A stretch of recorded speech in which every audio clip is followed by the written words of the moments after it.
Hey, good evening, everyone. Is this gonna go begin the session?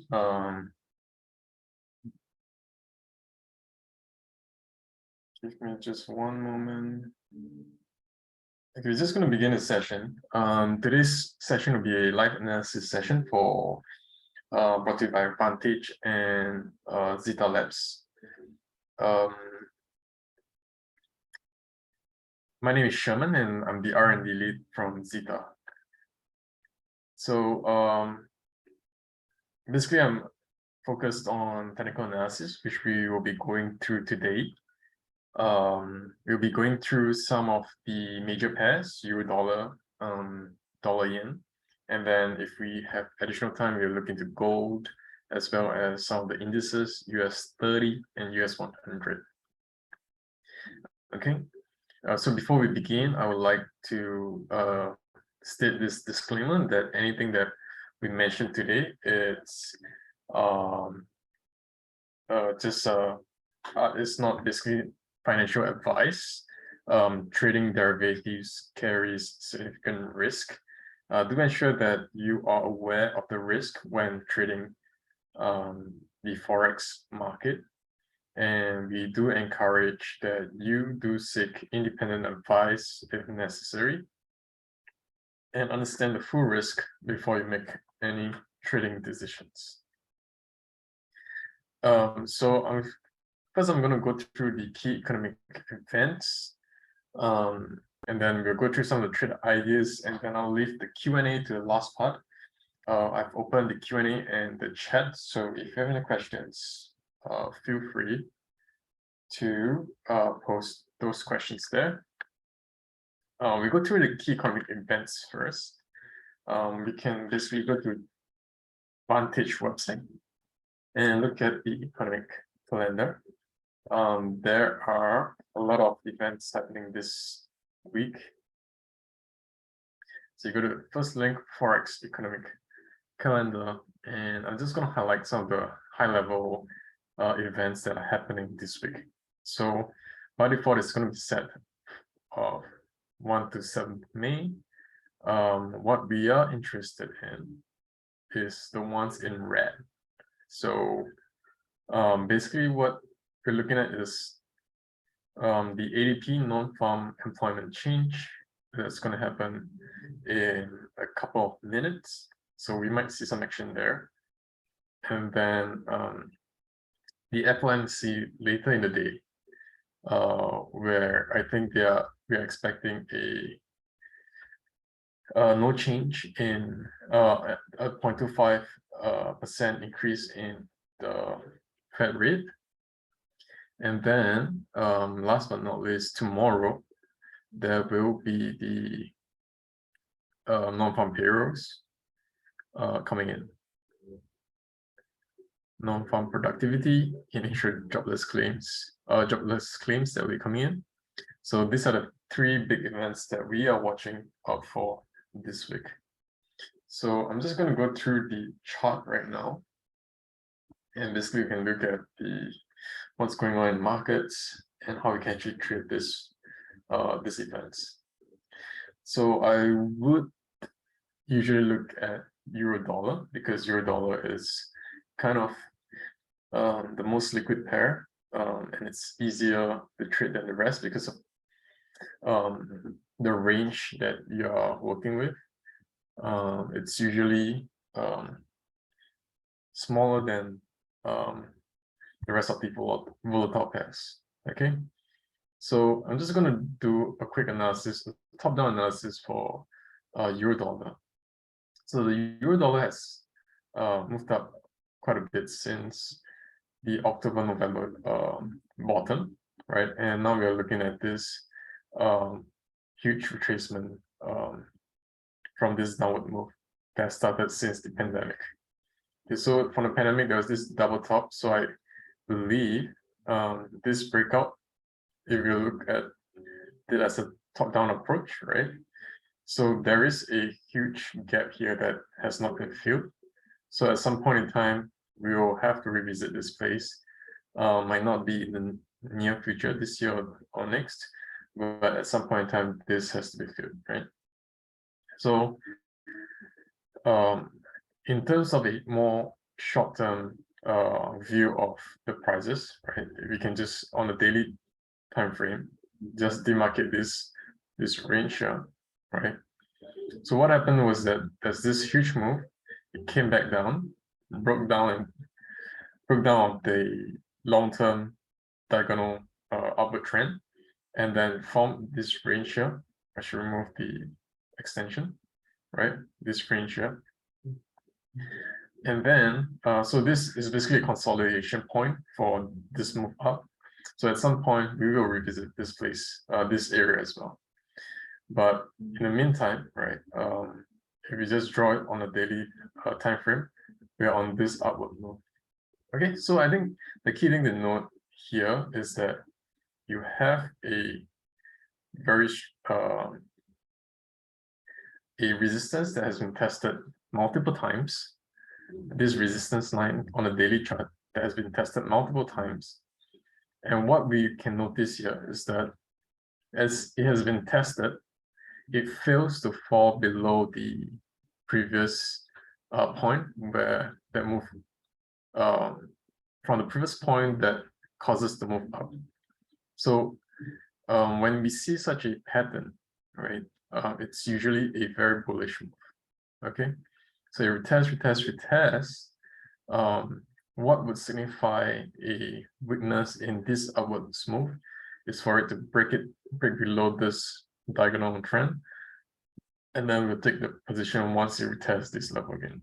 But so far we are not seeing this. Okay, so if we go down to the low time frame, again on the higher time frame, we're looking for this upwards move, right? So essentially, the potential is another 160 pips up to form this nice upward diagonal channel. And how do we usually play this is for it to break out, retest this level, and then form the 160 pip move up to the top.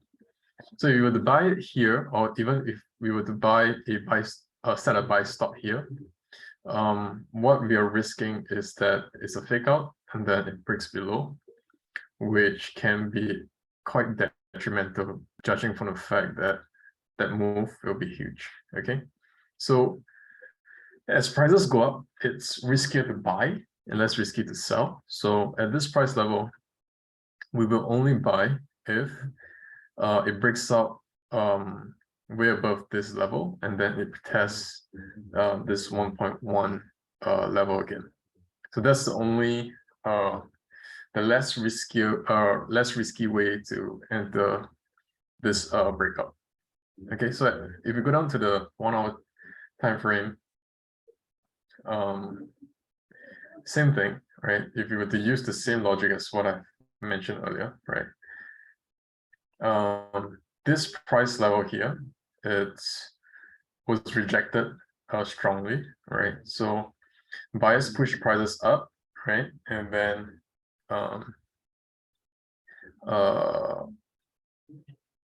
the buyers were all bidding to offer in this range here. And then at this price point at 1.108 to about 1.109, that's where the buyers lost momentum and the market makers or the sellers were able to push the price back down. So what can we know? What can we tell from that? So buyers entered here, pushes the price up to this level, and they've lost momentum here. Sellers were able to push it back down to this level, and now it's breaking up. So we know that if the buyers who enter here did not exit at the high, they're now all at break even, right? So buyers power are pretty weak. So these are the second group of buyers who feels that at this point in time, this is a discounted level. We want to re-enter into this position. What does this tell us is that it claims this demand zone, right? And so if prices were to reach this level again, right, this would be a strong resistance point where there's lack of buyers here, right? So we know a few days ago, we tested this price level, there were not enough buyers at this level. So once we are able to reach this level again, right, two things can happen to push prices up. First, it has to reach this point and retest this red line before moving up again, or there's a significant event that tells us that the dollar is going to weaken and it pushes straight past this level. So otherwise, in a very plain sense, right, because of this test, does this move up, right, and then there was a failure to retest this level, right? So we know that there isn't sufficient bias to actually support this level here. So we'll be looking for a sell. The more probable position would be to do a sell here, in which case, if you were to take half of it and put it above that stop line, our target will be a 1:5 risk to reward ratio back to the start of this upward channel.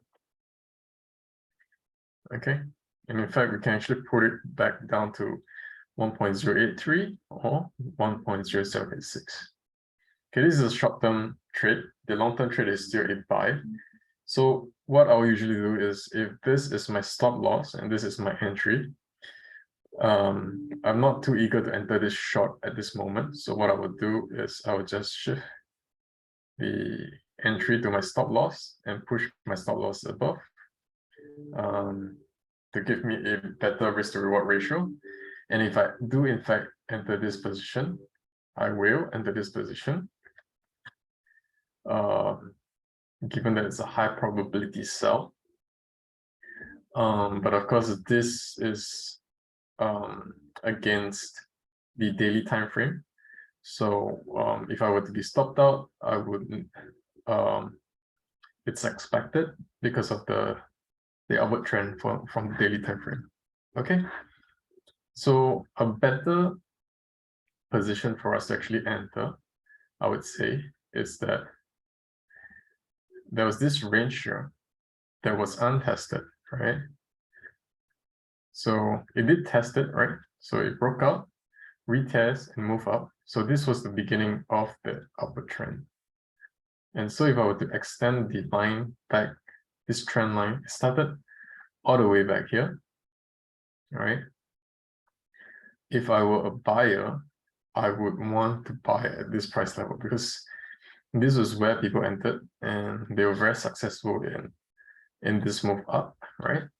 So if it was me, my buy entry would be that I'll test this, push it all the way down to 1.07, and then I make my way up again. Okay, so that should be a buy in position. This can be a long-term position, right? And my first target would be the previous high again. And again, I will shift it down to my stop loss and I'll re-enter the buy. So ultimately, when we look at the different price levels, right, there's only a range. It's always a range that you're working with, right? And it's either a buy at the demand zone or a sell at the supply zone, right? Anything else, the probability is not as good and you may get stopped out. Okay, so I've identified this range here. This is the new range that I'm interested in, right? This range here. This is the new range that I'm interested in. Okay, move this because we've already gotten out of this range, and then this is the new range that we're looking at. So we'll buy anything below at this level, sell anything above this level, at this level. Okay, so that's for euro dollar. I want to go to euro. I'd say dollar yen, right? Dollar yen is coming back up again. I'm still looking for a nice retest. This is a good place for us to take the trade, right? So it went above a little bit, went beyond this point. And then if we can actually retest this zone here, that would be great. So of course, this level here, you can see this whole level here, or there will be, depending on, there wasn't a retest of this level, there was a gap in between these two. So I would say the TP for this would actually be somewhere around here, making it 1:3, and then my buy would be somewhere around here, targeting the previous top. And now I shifted below just to pick, because I'm not too urgent, I'm not too anxious to enter this trade.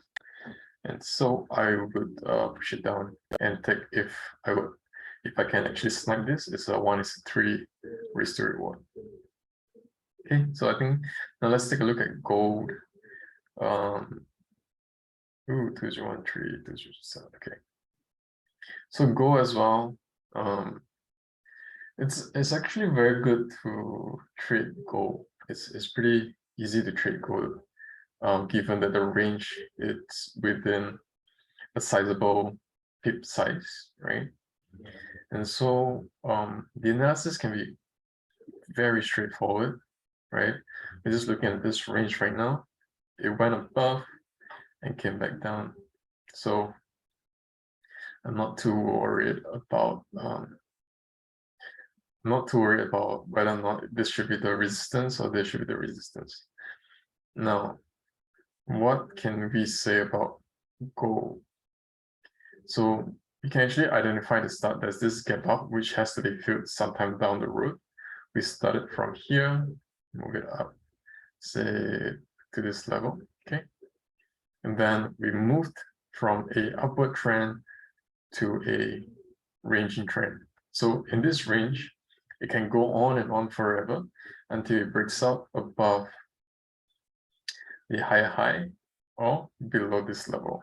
Now, if it breaks below this level, the target would be this gap here, the start of the uptrend. Since this move here demarcates the end of this range and then towards this upward trend. Okay, so for us to actually enter a sell, we just need a simple break below this, retest, and then our target is 1869. Now, is this probable given the fact that gold is a safe haven and the demand for physical gold is at an all-time high? I wouldn't suggest that, right? But the only probable, like highly probable area to buy would be around this area. Okay, which would take quite a bit of time to actually get here, but this is an absolute possible buy position, right? It's 1:8. If I get it, I get it. If not, you can just cancel the limit order. Okay. So what it takes for us to sell now, for this resistance to work, okay, for this resistance to this position here to. So what would tell us that at this position there are absolutely no buyers here, right? I would say that we will need to begin the next upward move, at least from this push up or this push up. So same thing, this level is equivalent to the initial level that we have looked at, maybe somewhere around this level, right? So at 1951 and 1918, for us to actually break past this level, we will need to get down to this. No, not for us to break past this level. So for us to actually break up from this level, we cannot have such a price action. Okay, we cannot have such a price action. Why? Because this is where the original buyers that push the price up, right? So this would be a second entry in, and if they were to enter here, they would similarly get out at the same price which they have gotten out. So this will actually push the price down. Okay, so this is plan A. But if this, because it did not hit the first or second demand zone, right? There isn't enough sellers, right? The initial buyers have not turned into sellers. There were not sufficient sellers to push the price down to these two demand zones, right? So anything that doesn't involve hitting these two levels, the price action would basically break past this level. So they are consolidating here. Buyers are entering into the market, keeping the price around this level and ranging around this level. And if sellers are not strong enough to bring it down to these two levels to get the original buyers in, right, then we would see prices break past the previous high. Okay, so for us to actually constitute this to be a solid demand zone, supply zone, we need to ensure that the people that, or the buyers, or the price level that was previously used to achieve this level has to be attained first, and then people would, there's a stronger belief that this is a solid supply zone, they will get out at these levels, right?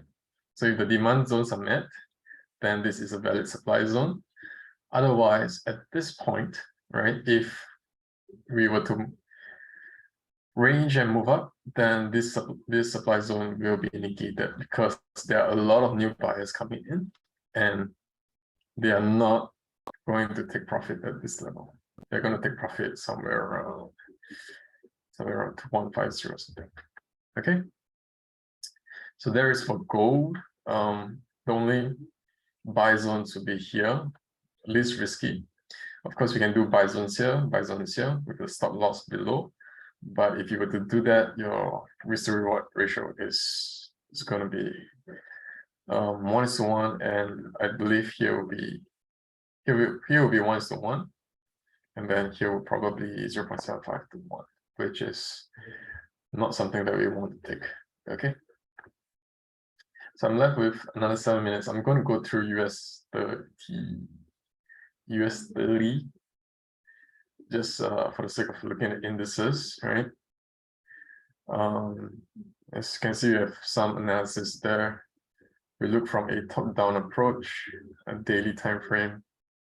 We're getting into this indecisive mode, right? But what I can say is that we had this downward move. Okay, we have this downward move. The tops, it used to be a resistance. Now it is a support.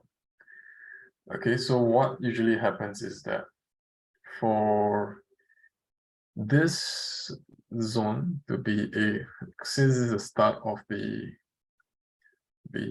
downward trend, this was the price zones that was previously rejected. And we know for a fact that if prices were to re-enter at this area, there are just insufficient buyers to push the price higher.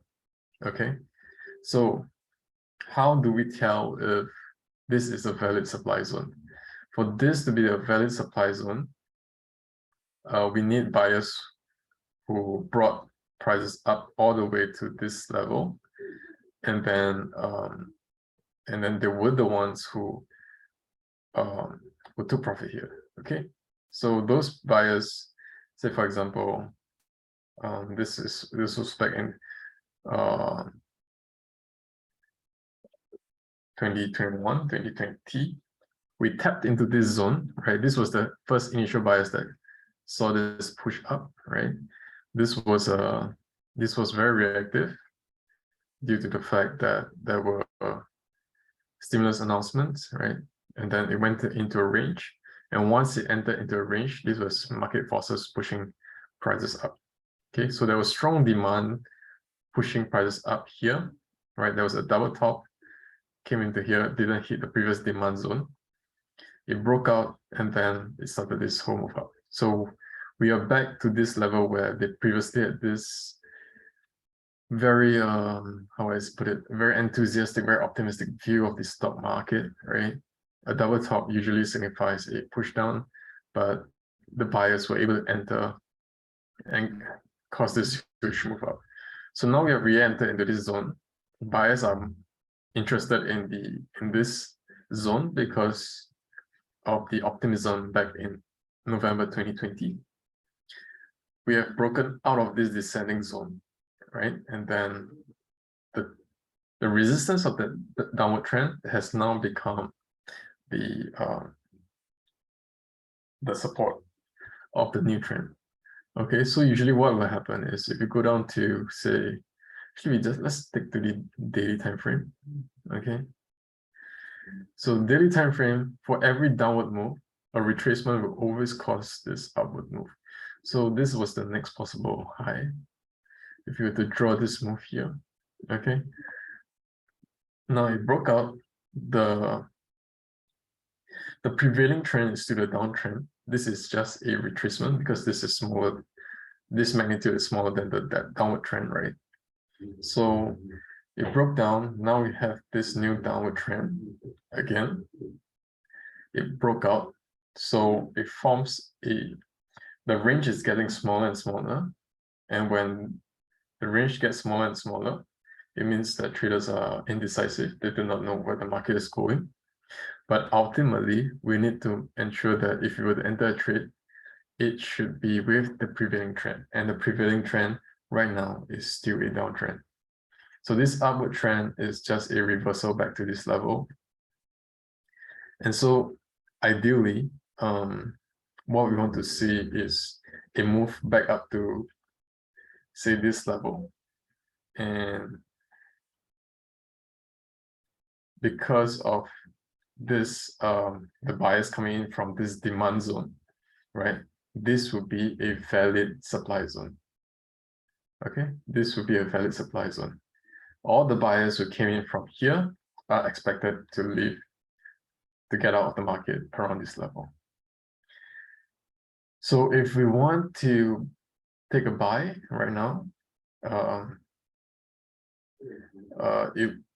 it should have been the less risky trade was for it to actually come down and then make its way up again, right?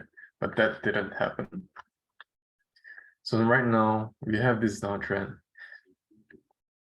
A very risky buy level will be at current levels that we buy, right? And it depends on the Fed rate as well. You can take the previous, you can take a 1 hour, look at it, look at this zone. It's pushing up. We can fine tune this just to make sure that we are looking at an accurate representation. Okay, this one we can delete. This one we can delete. Okay, so this was the start of the trend. Moves up. Short-term wise, this would be the demand zone right now. Right, it tapped this demand zone once. And so what we're waiting for is break and then down, and we move up again. This is for us to actually go up, inverse head and shoulders, right? A very common pattern. Otherwise, this right now is the best time to buy. And if you're wrong, you're wrong. Okay, this is risky, but would be the best time to buy. So again, I'll put below the previous low. And so I will just shift it down. And my target is still this valid supply zone. Now, will I take this trade? Most likely no. Because if you were to break up from here and move up, it would have been a very weak move. The buyers here are very weak. Okay, so this would be my most probable move, but to be more realistic, this would be a better entry. And then the sell would be after price has broken down.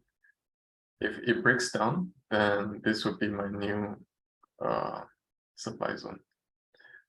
1:6. Okay, so this is a very risky move to buy this this push up.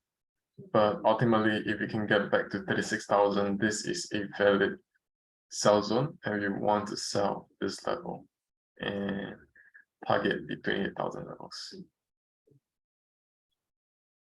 All right, okay, with that, I think we've come to the end of the session. We have sessions on Tuesdays, Wednesdays, and Thursdays. If you guys have any questions or anything that you want us to go through, we'll be here on those days. So for the next trading session, we'll see you there, and hopefully we have questions that we can go through, more exciting symbols that we can review, and hope to see you guys there again.